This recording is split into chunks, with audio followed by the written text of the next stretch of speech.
Welcome back, everybody. Well, we do know that schools across the country continue to stay closed during this pandemic, but your child's learning doesn't have to come to a grinding halt. That's right. We've got some of the best educational apps for your kids, and we turn to our tech expert, Mike Yanni, to join us for this. First up, tech expert Mike Yanni, what is over your left shoulder? Don't look now. There's something standing behind you. Don't look, Yanni.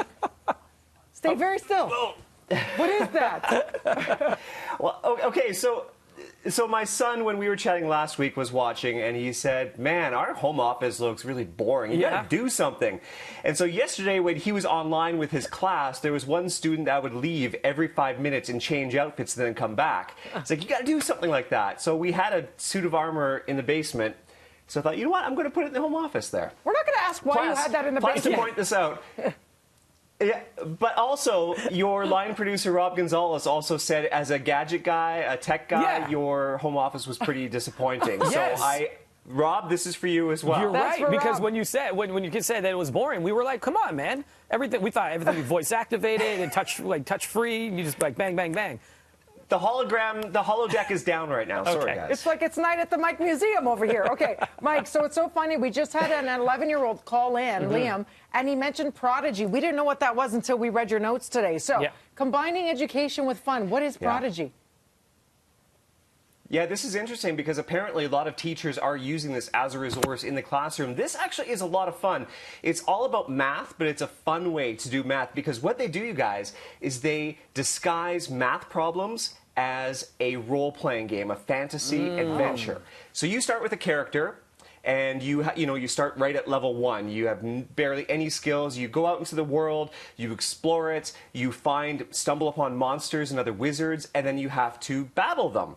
But to battle them, every time it's your turn to decide what to do, whether it's cast a spell or run, you have to solve a math equation or a math problem.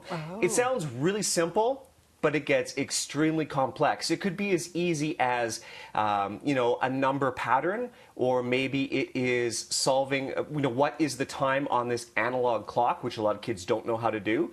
But it goes up to really complex equations. This is from grade 1 all the way up to grade 8, and some of these questions, I'm a little bit embarrassed to say, actually stumped me as well.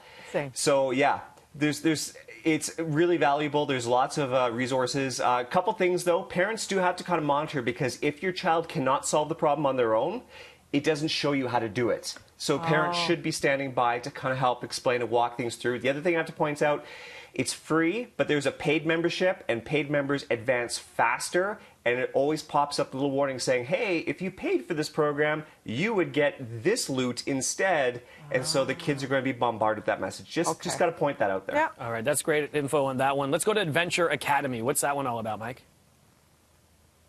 This one is a lot of fun. So it's a massively multiplayer online game. Once again, though, lots of education hidden inside. So you're basically a student at this whimsical school, and you wander around the campus. And as you wander through it, you maybe go to the library, maybe you go to the dock, because of course it's by the water.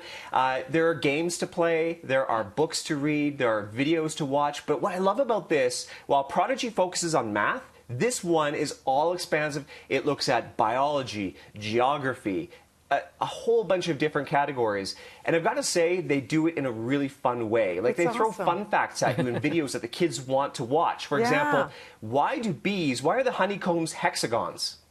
Oh, why? Why? No, why are they? Well, you'll have to play Adventure Academy to find out.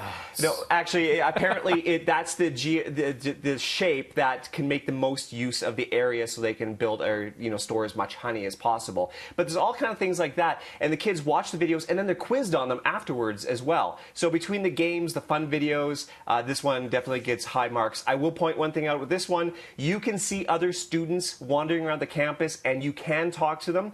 If parents don't want that, you can limit or you can block chat. But there is a possibility that you can actually chat with others online. Really good parent pro tip there. And last but not least, Minecraft. Yes, it can be used for good. Education edition.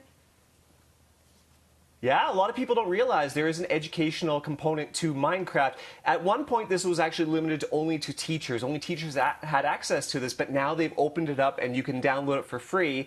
This is really cool because Microsoft, who owns Minecraft, has teamed up with companies like NASA. So, for example, they have recreated the International Space Station in Minecraft.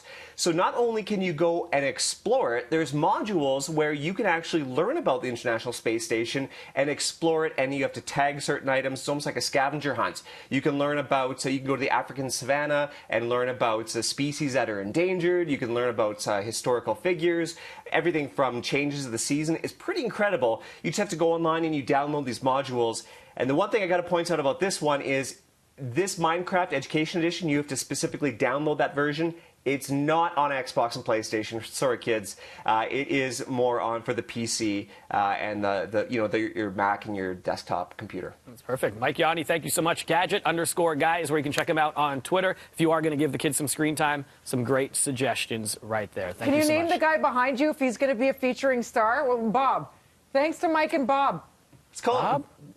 What's Bob? his name? Okay, I was going to say Steve, but Steve. Dina, I'm disappointed you're not singing me out this time. Last time you serenaded me. How we love you, how we love you. We'll be back with more Dear Breakfast Yanni, Television Yanni. Canada after this. Thanks, Yanni.